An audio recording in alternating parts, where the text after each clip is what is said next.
Para la cuarta semana del mes de marzo del proyecto ECAM Hidalgo Química tercer grado de secundaria, tenemos la actividad titulada Variación en reacciones reversibles, parte 1. Y en esta actividad mostraremos cómo se puede predecir el comportamiento de una reacción reversible a través del tiempo. Imaginemos una reacción en la que las moléculas de un compuesto A se van transformando en moléculas de otro compuesto B, pero que simultáneamente moléculas del compuesto B también se van convirtiendo en moléculas de A. Supongamos que en cada minuto el 10% de las moléculas de A se transforman en B y el 20% de las moléculas de B se transforman en A. Observemos lo que sucede con 12.000 moléculas iniciales.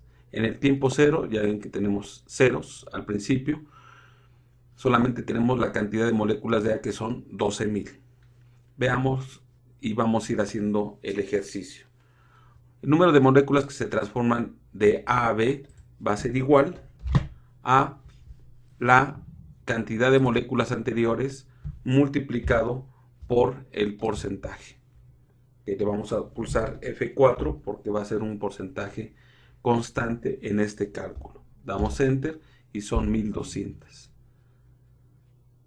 Y número de moléculas que se transforman de B a A va a ser igual a la cantidad de moléculas que tenga yo de B, que ahorita es 0, multiplicado por el porcentaje de transformación de moléculas de B a A, pulsándole F4 para que también se quede constante. En este caso va a ser 0. ¿Cuántas moléculas voy a tener? Cantidad de moléculas que voy a tener de A va a ser igual a la cantidad de moléculas que tengo anteriormente, menos las que se transforman, más las que se generan. Entonces va a ser igual a D7 menos E8 más F8. Damos Enter y son 10.800. Nos vamos con la cantidad de moléculas de B, que va a ser igual a la cantidad anterior, menos las que se transforman, más las que se generan, de A a B. Entonces la fórmula va a ser igual a G7 menos F8 más E8. Damos Enter y tengo 1200. Por lo tanto, la explicación es que finalmente, o la justificación es que la cantidad de moléculas de A en el minuto 1 más la cantidad de moléculas en el minuto 1 también de B van a sumar 12.000. Veamos qué sucede en el minuto número 2. Lo seleccionamos y copiamos el formato y iríamos explicando. ¿Cuánto viene siendo el 10% de 10.800? 1080. ¿Y cuánto es el 20% de 1200? 240.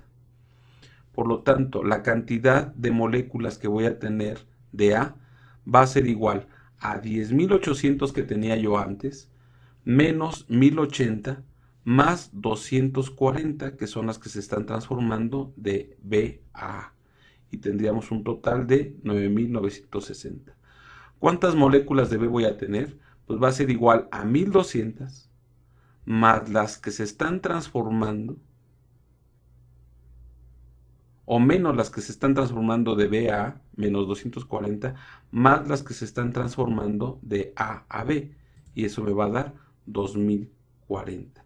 Y eso es lo que sucede en el segundo minuto. Y vean que sí corresponden a las cantidades que tenemos en la página 94. ¿Qué sucederá en el tercer minuto? Con esto ya quedaría yo un poquito más claro, donde ¿cuánto es el 10% de 9.960? Pues 996. ¿Y cuánto es el 20% de 2040? 408. ¿Cuántas moléculas de A me van a quedar en el minuto 3? Pues serían 9.960 menos 996 que se están transformando en B, más los que se están transformando en A, que son 408. Y eso me va a dar 9.000 372.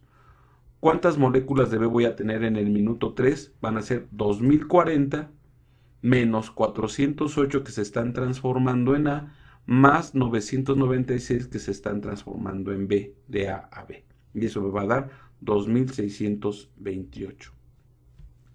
Seguimos con los cálculos anteriores y obtenemos los siguientes resultados. Y vamos a mostrar solamente aquí los pares, pero veríamos la tabla completa. Aquí sí podemos ver la tabla completa. Entonces solamente seleccionamos el último renglón que calculamos y le damos doble clic. Y ya tenemos las cantidades y vean que efectivamente corresponden, y podríamos checar, por ejemplo, en el minuto 30 y efectivamente son estas cantidades que tenemos aquí. Esto corresponde a las cantidades que ya teníamos anteriormente, por lo tanto esto hace que se vea este comportamiento. ¿Qué le pasa a la cantidad de moléculas de A conforme pasa el tiempo?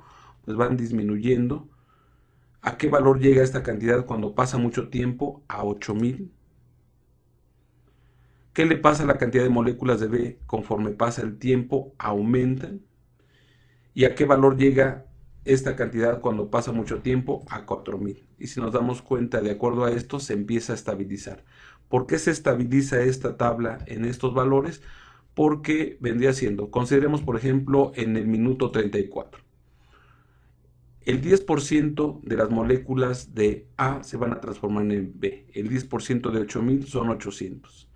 Pero tengo 4000 moléculas de B y el 20%, que es 800, se van a transformar en moléculas de A.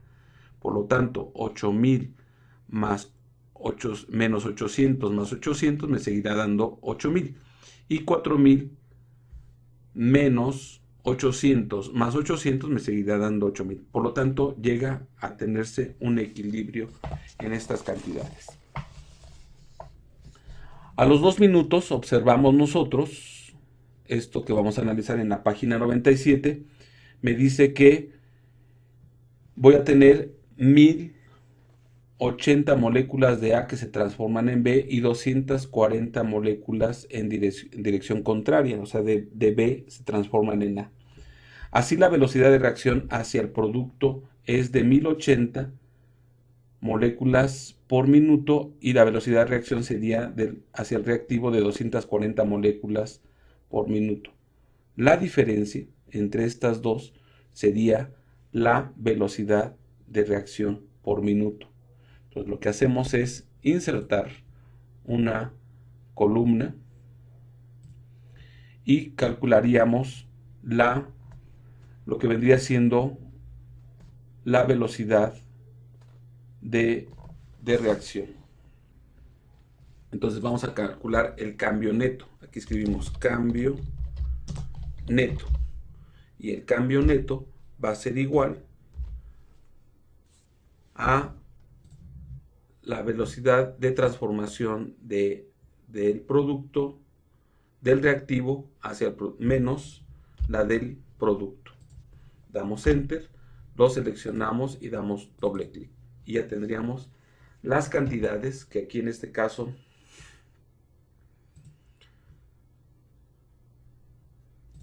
tendríamos en forma entera esta cantidad. Y podríamos seguir contestando. Dice, a los 10 minutos, vamos a los 10 minutos,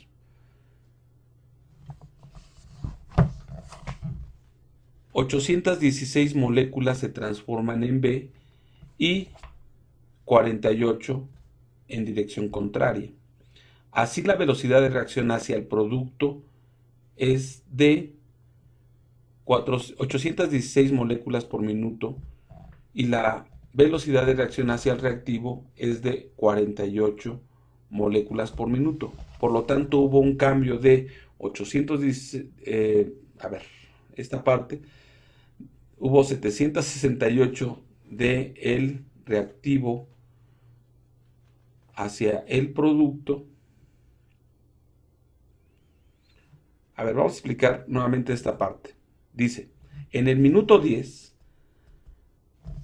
816 moléculas de A se transforman en B y 768 moléculas en dirección contraria. Así, la velocidad de reacción hacia el producto es de 816 moléculas por minuto y la velocidad de reacción hacia el reactivo es de 768 moléculas por minuto. Por lo tanto, hubo un cambio neto de esta diferencia y que me va a dar 48 moléculas en ese minuto. A los 20 minutos tenemos que son 800 moléculas de A se transforman en B y 799 en dirección contraria. Así, la velocidad de reacción sería hacia el producto es de 800 moléculas por minuto y la contraria, la velocidad de reacción hacia el reactivo es de 799. Por lo tanto, hubo un cambio neto de una molécula en ese minuto. Observa ahora los últimos minutos mostrados de la tabla. ¿Cuántas moléculas de A se transforman en B? 800. ¿Y cuántas moléculas de B a 800? Explica por qué aun cuando se siguen transformando moléculas ya no hay cambio en la cantidad de moléculas de A y B, porque esto se estabiliza. El cambio neto ya es de 0, por lo tanto serían 0 moléculas en ese minuto de movimiento, por lo tanto ya queda estabilizado. La reacción que estudiamos en esta actividad llega a su equilibrio a menos de 30 minutos y efectivamente, cuando ya llega a el minuto 23, realmente ya no hay cambios. A este equilibrio se le llama equilibrio dinámico, ya que aun cuando las cantidades del reactivo y el producto se mantienen iguales, sigue habiendo moléculas que se transforman de un tipo a otro. ¿En qué proporción están los porcentajes de reacción en las dos direcciones? De 10% al 20%, de 1 es a 2. ¿Y en qué proporción están las cantidades en que se estabilizan? 2 es a 1. Entonces, los porcentajes de reacción se invierten en la proporción en que las cantidades se estabilizan. Por lo tanto, si yo tuviera al inicio, observen, 10 y 10, entonces las 12.000 tendrá que estabilizarse en 6.000 y 6.000. Observen estas cantidades. Entonces, en este caso, ¿qué sucede? De que hay un equilibrio en 6.000 y 6.000. ¿Qué sucede si tengo 10 y el 30%? Entonces, la razón es 1 es a 3, pero en cantidades va a ser 3 es a 1. Divido 12.000 entre 4, me va a dar 3.000. Entonces van a quedar 9.000 de moléculas de A y 3.000 moléculas de B. Y vemos que efectivamente esto se cumple al estabilizarse la reacción química. Y se está cumpliendo esta propiedad. Por lo tanto, podemos nosotros analizar qué sucede con la representación gráfica. Si nosotros seleccionamos desde tiempo y la cantidad de moléculas de A y con control la cantidad de moléculas de B y hacemos la representación gráfica, insertar gráfica de dispersión, cuarta opción, tendríamos nosotros este fenómeno que acabamos de marcar. Vean qué tan práctico es, qué sucede si las dos tienen el mismo porcentaje, pues entonces estabilizan ambas en el mismo lugar. Pero ¿qué sucede si esto se invierte? Y esto es lo que vamos a analizar en la siguiente semana del mes de abril. Con esto estaríamos concluyendo la cuarta semana del mes de marzo del proyecto ECAM Hidalgo Química, tercer grado de secundaria.